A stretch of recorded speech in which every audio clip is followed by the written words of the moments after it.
Hello, everyone. Heidi here from Rain Country. God is good all the time. So, the first one is on food preservation and keeping it simple. And this is just my personal choice. Everybody's going to have, they're going to want to, when you get into canning, which I know a lot of you already are, but especially for those of you who are not into it yet and are considering it, you're going to find what you like best. And everybody's going to have their own little special things that they like to can and put up. Like Deb was talking about when we talk about the dry canning of the potatoes. She likes to do potatoes, not all of them this way. She'll have plain potatoes, but she also likes to do potatoes and carrots together and then can them that same way, the dry canning, which I might try dry canning some carrots, but I'm not going to do that this year just because I have a lot of carrots canned up and I have quite a few carrots out in my garden.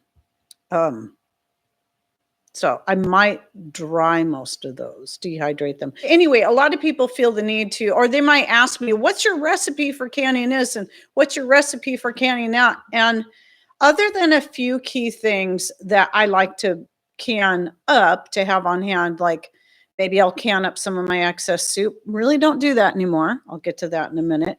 Really like to can up a lot of my excess chili.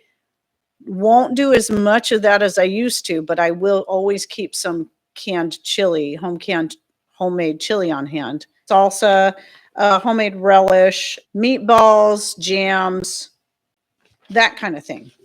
And the reason I like doing those, like the meatballs, make up a whole bunch of meatballs, can them up, save some for dinner that night, can up the rest. And then I've got a fairly easy to make meal, saving the gravy from my biscuits and gravy and any other kind of white gravy thing, freezing it until I get enough. And then I've got one of those nights where it's like, oh, shoot, I forgot to pull out this out of the freezer for dinner, or I'm really too busy to make what I planned on making. I can pull out a jar of the meatballs, pull out that gravy I've been saving, heat them up together, cook up some rice and serve it over rice. It's like a really easy meal. So there are things like that I like to do. However, when it comes to like canning or dehydrating a lot of things, I like to keep it simple. So I don't really have any special recipe to save. I don't even can my Italian sauce anymore because I always have my dehydrated tomato flakes ready to go. And it's so easy for me to just whip up my Italian sauce and add whatever I want to at that time, depending on what I'm using it with. Am I using it for spaghetti? Am I using it for ravioli? Am I using it for lasagna? Am I using it for pizza? Because I'm not going to always add all the same things depending on what I'm using it in. How I look at it is I'm putting up ingredients. I don't like to have all these special, okay, I'm going to can these beans this way, these carrots that way with this seasoning and that seasoning, because I want them very plain and very simple. There's a couple of reasons why. If I'm wanting to get a bunch of canning done, I don't want a bunch of hassle of extra stuff, but mainly I want them to be very, very versatile. So this is why I can and dehydrate ingredients. So plain green beans. I mean, the only thing I'm going to add to stuff like that is the salt. Same thing with peaches, plums, other such things. Keep it simple so I can use it however I want. Do I want to use the peaches or the plums maybe to make a pie? Or maybe decide, oh, you know what? I'm going to make jam out of this. I'm low on jam. I've got a lot of peaches and plums put up. I'm just going to go ahead and turn it into jam.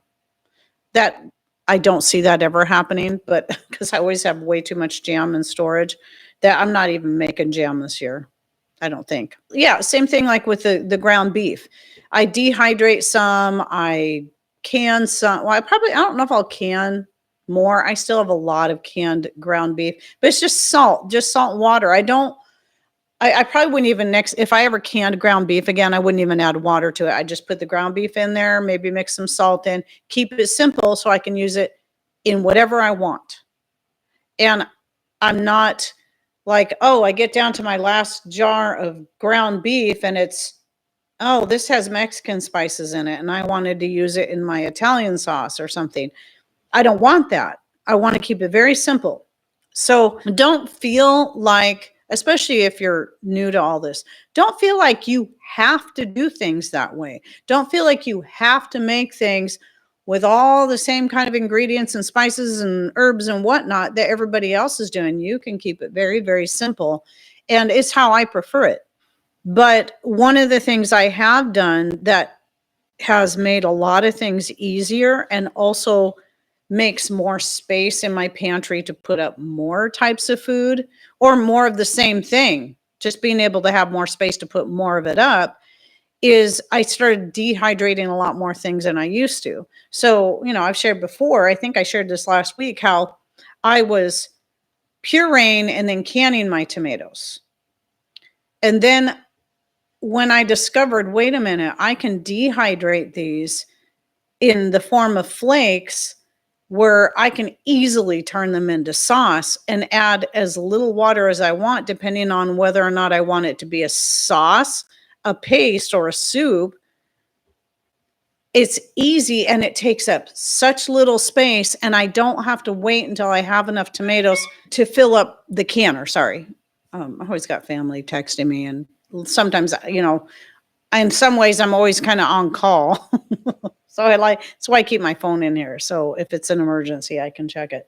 Anyway, the dehydrated tomato, so much better than canned tomatoes because of that. It's so much more versatile, and I don't have to cook it down for hours and hours to get the thickness that I want in my tomatoes. Plus, the space saving is it's so wonderful. Same thing goes with pumpkin and zucchini, but like especially pumpkin, because that I do powder. And so every year once all my pumpkins have turned orange, then I cook them, just cut them in half and take the seeds and stuff out and do something else with those. And then I just bake them until they're baked all the way through, and then scoop them out of the skins and then spread it on my dehydrating trays. I use the silicone trays for that because it's cooked. It's going to be wet and sticky.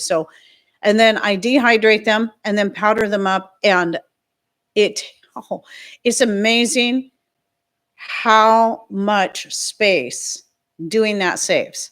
Even if you have cold storage and you could just stick your pumpkins in there and not have to worry about them for months and months, I would still do this because of the amount of space it saves and the ease of use for when I want to use it in making cookies, making icings, adding to, if I get one of those wild hairs and instead of just having black coffee, I decide I want to have a pumpkin spice latte, I can make it myself.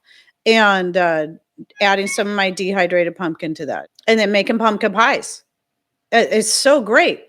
What else? Then the other thing is if I'm going to cook up something like the Tar Heel beans, which typically I'm using pinto beans, but I can use my homegrown runner beans for that, or the chili, cook up a big, huge pot of it, eat some of it for dinner, maybe eat on it for a couple nights.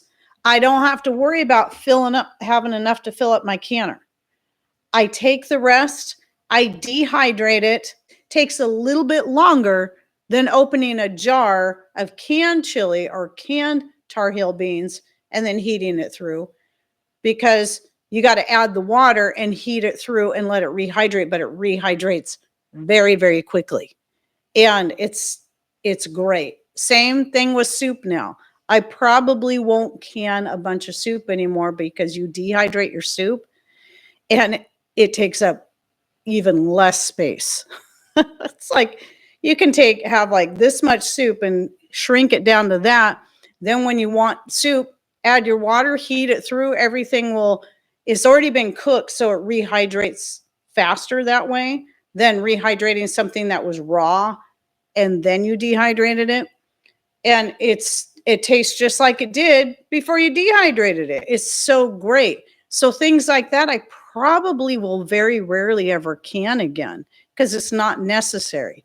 Now, why would I still want to have at least a few jars of canned chili? Is because, well, I don't see this happening much anymore, but like when Patrick's father was still alive, he was living down in California, Northern California. And so Patrick would several times a year drive down there help his dad out with a lot of stuff.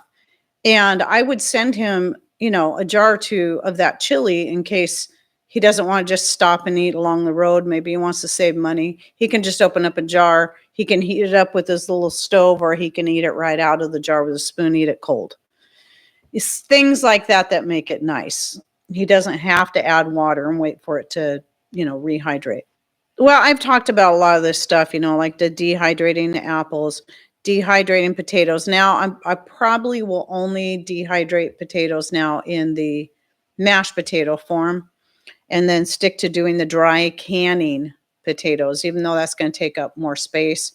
I think I'm happier with those. And then maybe the slices, dehydrate the slices, but I still got a bunch of those from a couple years ago. This applies to leftover sauces. So if I'm wanting something that's kind of an instant thing, if I'm making a big batch of sauce of any kind, well, I haven't tried this with something like an Alfredo sauce or anything like that. That usually does get eaten up. But let's say I make a really big batch of spaghetti sauce.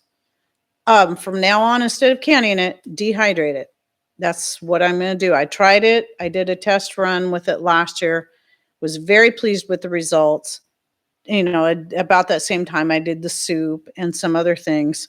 In fact, I made soup out of one of those cockerels we took out. So last week we had to take out the cockerels. And so that very night, I baked one up for dinner and then ate on that. And then we used a lot of the meat from that the next night, even though it wasn't very big. I mean, it's just two of us. I still had plenty enough meat to use to add to do a chicken fried rice, which we ate on for got 2 or 3 meals out of that. And then I made a soup out of the bones and whatever bits and pieces of meat that were still on there. And I usually cook my bone broth for several days. Add some homemade wine to help pull the minerals out because it tastes better than adding vinegar to pull the minerals out. You'll still get the minerals out even if you add neither one, but the homemade wine has a nicer flavor and can help boost that, pulling out the minerals and making it gelatinous. And then made a soup, and we've eaten on that a couple nights. And tonight I'm going to make steak fajitas, because I have leftover steak, because I pulled out some steaks and they're like 2 big, huge steaks in one package. And so one of them was plenty enough for the 2 of us. And so the other one I'm turning into steak fajitas. That soup, I still have a lot of that soup left. Well, if we don't want to eat on it for a week, I can take the rest and dehydrate it up and then just vacuum seal it in jars. And then whenever I want soup, there it is. I just add water and then cook it for a little bit. It'll be totally cool. Yeah, I don't bother adding. And I know I have a video on dehydrating apples, and I have done that, adding, like, you can add any juice to your apples and it'll prevent them from oxidizing. And then I decided to just not even bother with that. 'Cause for one, most things I use the apples in are going to have, something brown, like cinnamon, nutmeg, maybe a little cloves. But I found if you dry them quickly enough, you don't even need to bother with the juice. Lemon juice probably wouldn't turn it sticky. Was one of the reasons I stopped doing that.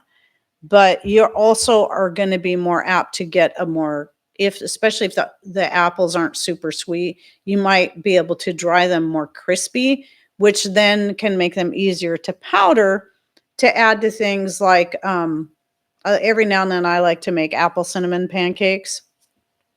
Or like when I was messing around several months back with making different types of cinnamon rolls, and I made apple cinnamon rolls. So to the inner mixture where you have your cinnamon and your brown sugar and your butter, I cut back on some of the sugar and mixed in some of my powdered apples into that instead, and then made an icing also using the powdered apples that I drizzled over the top. Those turned out really good. I was really, that was, of all the ones I was messing around, just being creative, like the pumpkin spice ones were pretty good, but the apple cinnamon ones I'd say I liked better than the pumpkin ones even. I think I put walnuts on some of the pumpkin ones. Patrick doesn't like walnuts or pecans, or I just put them on all of that stuff.